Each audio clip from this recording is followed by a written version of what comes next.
Hello everyone, I am भावना सानी and I am back with the new video. And आज हमारा day 3 है marathon का। एंड इस डे 3 में हम चैप्टर 3 कवर कर रहे हैं ज्योग्राफी का, दैट इज वाटर रिसोर्सेज। अब आपने हमेशा की तरह एक चीज़ याद रखनी है जो हमने डे 1 में किया, डे 2 में किया, डे 3 में भी वही करेंगे। For MCQs we will read NCERT। MCQs के लिए NCERT रीड करनी है एंड क्वेश्चन आंसर्स के लिए ये वीडियो इनफ है। जो इस वीडियो में क्वेश्चन आंसर्स में करवा रही हूँ सिर्फ वही करने हैं। तो अगर आप ये डे 1 और डे 2 मैराथन कर चुके हैं तो kindly comment in the comment box की day 1 marathon tick, day 2 marathon tick and day 3 marathon ongoing. ठीक है, सो स्टार्ट करते हैं डे 3 मैराथन के साथ। एंड हम इंपॉर्टेंट क्वेश्चंस कर रहे हैं। ये बोर्ड पॉइंट ऑफ व्यू से बहुत इंपॉर्टेंट क्वेश्चन है जैसे कि मैंने आपको बताया, बट मैं फिर भी यही बोलूंगी MCQ के लिए आपको चैप्टर रीड जरूर करना है।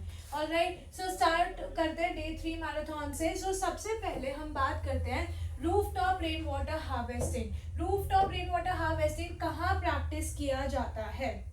ठीक है, rooftop rain water harvesting practice किया जाता है to drink water, particularly in which state? In Rajasthan. Which place in India has an artificial lake to conserve water that dates to the 11th century? 11th century से कौन सी state में, India की कौन सी state में artificial lake है जो water conserve करती है? And that is Bhopal. Okay, explain how water becomes a renewable resource. अब वाटर रिन्यूएबल रिसोर्स कैसे बन गया है? सी, फ्रेश वाटर की अगर मैं बात करूँ तो कहाँ से ऑब्टेन होता है fresh water? From the surface run off. From where the fresh water is obtain? Fresh water is mainly obtain from surface run off and groundwater that is continually being renewed and recharged through the hydrological cycle. कैसे renew और recharge हो रहा है? It's not rechange, it is recharge. ठीक है, कैसे recharge हो रहा है? रिचार्ज हो रहा है थ्रू हाइड्रोलॉजिकल साइकिल। एंड जितना भी पानी है वो हाइड्रोलॉजिकल साइकिल से मूव होता है एंड इंश्योर करता है कि जो वाटर है वो एक रिन्यूएबल रिसोर्स बन जाए। So fresh water is mainly obtain from surface run off and ground water that is continually being renewed and recharge through the hydrological cycle. All water moves within the hydrological cycle, ensuring that water is a renewable resource.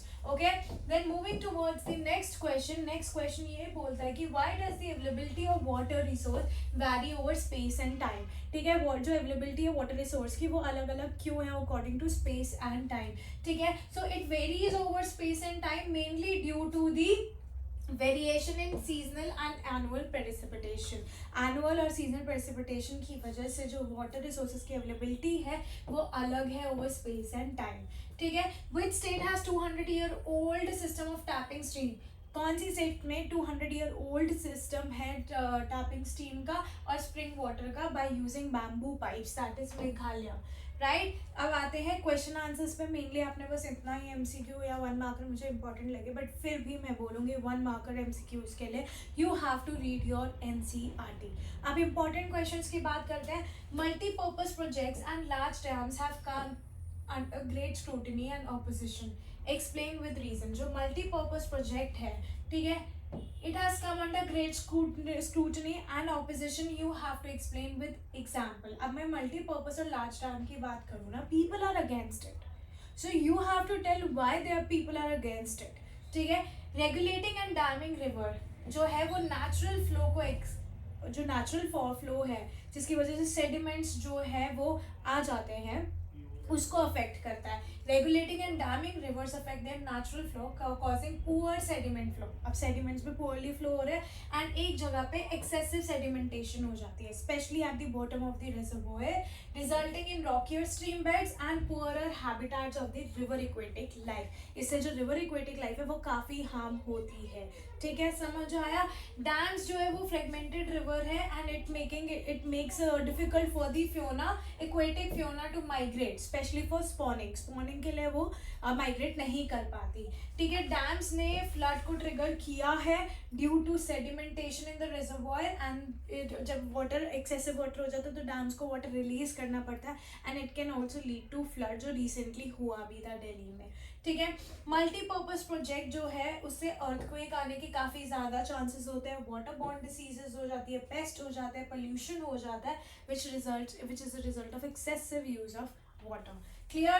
Then moving on to the next question. Our next question says, How is agriculture responsible for creating stress on water resources? अब agriculture responsible कैसे है for creating stress on water resources?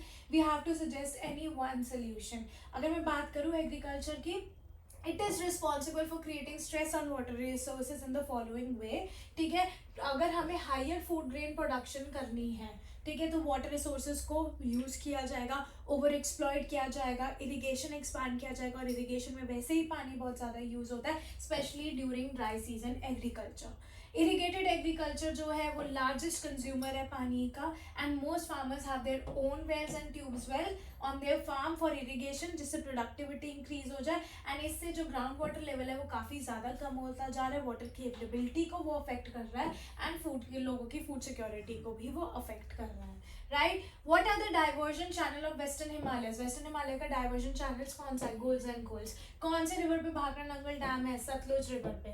ठीक है, Sutlej river पे Bhakra Nangal dam है. ये जब हम मैप वर्क करेंगे तब भी मैं ये करवाऊंगी. क्लियर. हीराकुड डैम कौन से बेसिन पे? It is on Mahanadi river and Mahanadi basin. Clear, Mahanadi river and Mahanadi river basin, and it is basically used to conserve water with flood controlling. Clear. Moving on to next question, case based question है, तो एक बार case study read करते हैं. Maharashtra is a state located in western India with a population of over 110 million people. The state is home to several large cities including Mumbai and has a significant agriculture sector. However, the state is facing severe water crisis and its water resources coming under increasing pressure due to climate change, industrialization and urbanization. The main challenge faced by water resources management in Maharashtra are over exploitation of groundwater. ठीक है, ground water को over exploit किया जा रहा है महाराष्ट्र में. Maharashtra is one of the most ground water stress states in India with the demand for water exceeding the supply. Over exploitation of ground water for agriculture and urban use has led to decline in water level, which has severe implications for the sustainability of water resources. Next, pollution of surface water. Industrialization and urbanization have led to the pollution of surface water bodies such as rivers and lakes. The pollution has led to water quality degradation, which poses risk to human health and the environment. Third, inefficient irrigation practices. The agriculture sector is the largest user of water in Maharashtra, accounting for around 80% of the total water use. However, traditional irrigation practices such as flood irrigation and are inefficient, and it led to the wastage of water. Clear? तो एक बार read करते हैं इसके. Mention any 2 reason for water crisis faced by the state of Maharashtra. तो 2 reason सिर्फ mention करने, तो आप over exploitation of ground water, pollution of surface water, inefficient irrigation practice, कुछ भी मेंशन कर सकते हो. 2 reasons for Maharashtra facing a water crisis are over exploitation of groundwater, pollution of surface water bodies due to industrialization and urbanization, and third reason irrigation practices वाला भी आप mention कर सकते हो. Despite being the second highest rainfall receiving state of the country, Maharashtra still faces a water crisis. ठीक है, अब सबसे ज़्यादा रेनफॉल, सबसे ज़्यादा तो नहीं, second highest rainfall receiving state है महाराष्ट्र, तब भी उसमें वाटर क्राइसिस है. You have to substantiate this statement, you have to explain, justify this statement in 40 words.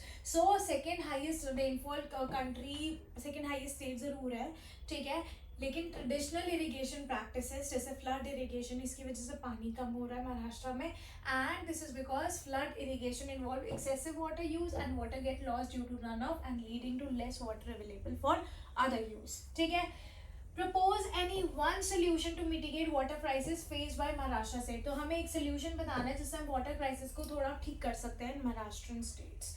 To mitigate water crisis in Maharashtra, one solution could be to promote the adoption of more efficient irrigation practices. More efficient irrigation practices होनी चाहिए, जैसे drip irrigation, sprinkler system that use less water and are more targeted in their delivery. The state can also use a rainwater harvesting system to improve groundwater levels along the western side of the Western Ghat, which receive maximum rainfall, and this will increase the efficiency of water use in the state of Maharashtra. Clear? Moving towards the next question, intensive industrialization and urbanization. Intensive industrialization and urbanization exerted pressure on existing fresh water resources. तो जो industrialisation और urbanization हो रही है वो बहुत ज़्यादा pressure डाल रहा है फ्रेश वाटर पे. Justify the statement with suitable example.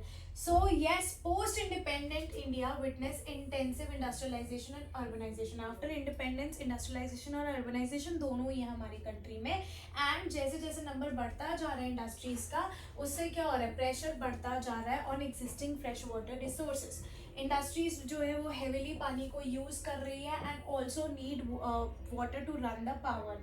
ठीक है. And much of this energy come from hydro electric power. एंड अगर इंडिया की हाइड्रो इलेक्ट्रिक पावर की बात करूँ तो 22% टोटल इलेक्ट्रिसिटी वहीं से प्रोड्यूस हो रही है. अब इस अर्बन सेंटर को अगर हम मल्टीप्लाई करते हैं with large and dense population and urban lifestyle, it has not only added to water and energy requirement but has further aggravated the problem. ठीक है. Most of the housing society और colonies in the cities have their own ground water pumping device. सबकी खुद की ground water pumping device है जिससे हम water resources को ओवर एक्सप्लॉइट कर रहे हैं. Now, what is the need for rainwater harvesting? Need क्या rainwater harvesting की? Rainwater harvesting is needed to provide water for agriculture. Drinking water को कलेक्ट करता है, फील्ड को इरिगेट करता है, सॉइल को मॉइस्चर देता है. ठीक है. Rain water is viable alternative both social and economically and environmentally multi-purpose project, environmentally to multi-purpose project. Clear? Moving on to the next question, and next question says that how are multi-purpose project and large dam cause the social movement. ठीक है. तो अब multipurpose project और large dam जो है social movement को कैसे cause करते हैं. अगर मैं मल्टीपर्पज प्रोजेक्ट और लार्ज डैम की बात करूँ, उससे काफ़ी ज़्यादा न्यू इन्वायरमेंटल मूवमेंट हुआ है, जैसे नर्मदा बचाओ आंदोलन, टेरी डैम आंदोलन. ठीक है. लोगों ने क्या किया है, resistance to these projects has primarily been due to large scale displacement of local community. तो जब भी डैम्स बनते हैं ना, तो बहुत सारे लोकल कम्युनिटीज़ को डिस्प्लेस कर देते हैं, उनके जगह से उनको हटा देती है वहाँ पे डैम्स बनाने के लिए. तो ये मेजर रीज़न है. ठीक है. Local people often had to give up their land, अपना लाइवलीहुड गिव अप कर देना चाहिए, और जो थोड़ा बहुत एक्सेस है उनका रिसोर्सेज को एक पर्टिकुलर जगह पे, वो भी उनको गिव अप करना पड़ता है. But these local people are not benefited much, and इन लोकल लोगों को कोई बेनिफिट नहीं हो रहा है इन प्रोजेक्ट से. The benefited one are the land owners and large farmers, industrialist and few urban sectors. Clear. Who proclaim dams as the temple of modern India? किसने कहा था dams as a temple of modern India? Jawaharlal Nehru ने. क्यों? क्योंकि they integrate the development of agriculture and the village economy with rapid industrialization and growth of the urban economy. They provide water for irrigation, they provide water for electricity generation, provide water supply for domestic and industrial use, helps in flood control, provide recreation, helps in inland navigation and useful for fish breeding. तो ये सारे आपने advantages लिखने हैं. ठीक है. Dams के सारे advantages लिखने हैं. Next, what is multi-purpose river valley project? And mention any 4 objectives. So multi-purpose river valley project है project जहाँ पे बहुत ज़्यादा impounded water के uses होते हैं, अलग अलग तरीकों से पानी को use किया जाता है, उसे कहते हैं multi-purpose project. और किन किन uses के लिए किया जाता है? fish breeding, inland navigation, recreation, flood control, water supply for domestic industrial use, electricity generation, irrigation. यही अभी हमने last question में पढ़ा था. What is water scarcity and what are its main causes? So water scarcity is the lack of fresh water resources to meet the demand of water within a particular region. Main causes क्या है water scarcity के? भाई over exploitation of water, excessive use of water, unequal access of water among different social groups. ठीक है. It can be water scarcity एक outcome है of a large and growing population का. इतनी पॉपुलेशन बढ़ती जा रही है, इसकी वजह से पानी भी कम होता जाता है. Consequently greater demand of water and unequal access to it. And to facilitate high food grain production, water resources को मतलब प्रोडक्शन फूड प्रोडक्शन करने के लिए भी वाटर को ओवर एक्सप्लॉइट किया जा रहा है. इरिगेशन एक्सपैंड करी जा रही है for specially for dry agriculture season. Intensive industrialization urbanization भी वाटर रिसोर्सेज पे बहुत ज़्यादा प्रेशर डाल रहा है, because large number of industries need water, high amount of water, and in fact जो पावर वो यूज़ कर रहे हैं, इलेक्ट्रिसिटी जनरेट हो रही है, वो भी पानी से हो रही है. इवन अगर वाटर सफिशिएंटली अवेलेबल भी है और लोगों की डिमांड्स भी मीट कर रहा है, पर वो हम उसको इतना ज़्यादा एक्सप्लॉइट कर रहे हैं, इतना ज़्यादा वेस्ट कर रहे हैं कि भाई उसकी कमी होती जा रही है, वाटर स्केर्सिटी होती जा रही है. Clear. Moving on to the next question. Explain the working of underground tanks as a part of the rooftop rain water harvesting system. practice in Rajasthan. What do you understand by palar pani और how palar pani is collected? कैसे भी question आ सकता है. तो जो tanks वाला question है याद रखना वो पालर पानी वाला क्वेश्चन होगा. Rain water is commonly refer to as palar pani in arid and semi arid regions of Rajasthan. ठीक है, सेमी एरिड और एरिड रीजन की मैं बात करूँ अगर राजस्थान की, स्पेशली बीकानेर, पहाड़ोड़ी, बारमर, ठीक है, यहाँ पे जितने भी हाउसेज है ना उनके उनमें अंडरग्राउंड टैंक्स बने हुए हैं for storing the drinking water. ठीक है, and those tanks are as big as a large room. ठीक है, these tanks were part of the well developed rooftop rainwater harvesting system. किसका पार्ट है? रेन वाटर हार्वेस्टिंग सिस्टम का part है. इनको sloping roof से कनेक्ट किया जाता है थ्रू अ पाइप नीचे तक जाती है और ड्रेन का सारा पानी इकट्ठा होता है उस पाइप के थ्रू उस टैंक में चला जाता है. ठीक है, तो जब पहली रेन होती है उससे तो वो जो पानी पहली रेन से आता है उससे तो पूरा टैंक साफ हो जाता है, रूफ साफ होती है, पाइप साफ होती है, and then rain water from the subsequent showers was then collected. और उसके बाद सफाई होने के बाद जितना भी रेन वाटर आता है उससे उसे कलेक्ट किया जाता है. ठीक है, नेक्स्ट आता है analyse the importance. Analyse the importance of rooftop rain water harvesting in Rajasthan. Importance क्या है? It was commonly practice to store drinking water. ठीक है, moreover it can be stored in tanks till next rainfall, making it reliable source of drinking water and when all the other sources are dried up, particularly in summer. अगर मैं rain water की बात करूँ which is known as पालक पानी in arid and semi arid region, ये purest form of natural water है. बहुत सारे हाउसेज में अंडरग्राउंड टैंक्स बने हुए हैं. ठीक है, to beat the summer heat as it would keep the room cool, and some houses still maintain tanks since they do not like the taste of tap water. Clear? Describe any 3 traditional methods of rain water harvesting. बहुत important है, favourite question है boards का. ठीक है, hills and mountains में, hills and mountain region में diversion channels है like गुलजर कुल्स. ठीक है, लाइक गुलजर कुल्स, वेस्टर्न हिमालयस एक एग्जाम्पल हो गया. Roof water rain water harvesting system कहाँ पे है? It is use for storing drinking water particularly in Rajasthan. ठीक है, in the flood plains of Bengal यहाँ पे क्या है? इन्यूडेशन चैनल्स, किस लिए? To irrigate the field. ठीक है, सेमी एरिड और एरिड रीजन में एग्रीकल्चरल फील्ड्स को कन्वर्ट किया जाता है, वहाँ पे रेनफेड स्टोरेज करी जाती है एंड वहाँ से पानी आता है एंड सॉइल को मॉइस्चर देता है, like khadins in Jaisalmer and जोहाज in other parts of Rajasthan. Clear? Then moving towards the next question, you have to compare the advantages and disadvantages of multi-purpose project. ठीक है, एडवांटेजेस तो हम ऑलरेडी कर चुके हैं, वही सारे. They provide water for irrigation, they provide water for electricity generation. ठीक है, provide supply for domestic and industrial uses, helps in flood control, provide recreation, helps in inland navigation and useful for fish breeding. अब यही हम disadvantages की बात करते हैं. तो सबसे पहले भाई ये भी हम कर चुके हैं पीछे, सेडिमेंट्स फ्लो को पुअर कर देता है. इसकी वजह से एक जगह पे एक्सेसिव सेडिमेंट्स इकट्ठे हो जाते हैं, रॉकियर स्ट्रीम बन जाती है और एक्वेटिक लाइफ काफ़ी पुअर हो जाती है. ठीक है, ये फ्रेगमेंटेड रिवर्स होती है. फ्रेगमेंटेड रिवर्स की वजह से जो एक्वेटिक लाइफ है वो स्पॉनिंग के लिए माइग्रेट नहीं कर पाती. ठीक है, फिर डैम्स को ट्रिगर किया जाता है फ्लड के लिए. फ्लड डैम्स में फ्लड होने के चांसेस हो जाते हैं due to sedimentation in the rivers and release of excessive water during heavy rains. जो मल्टीपर्पज प्रोजेक्ट है उससे अर्थक्वेक हो सकता है, water borne disease, pest, led to pollution resulting in excessive use of water. तो बेसिकली ये 2 question अभी हमने पीछे भी डिस्कस किए तो उसका कॉम्बिनेशन बना दिया. Irrigation has change the cropping pattern in many region, जिससे जो लोग हैं water intensive commercial crop they are shifting to water intensive and commercial crop, and जिसका इकोलॉजिकल कॉन्सिक्वेंसेस भी बहुत ज़्यादा सॉइल खराब हो रहा है. ठीक है, डैम्स इंक्रीज हो रही है जिससे सोशल गैप बढ़ रहा है रिच और पुअर के बीच में. ठीक है, जो लैंडलेस पुअर है उनको सबसे ज़्यादा अफेक्ट हो रहा है.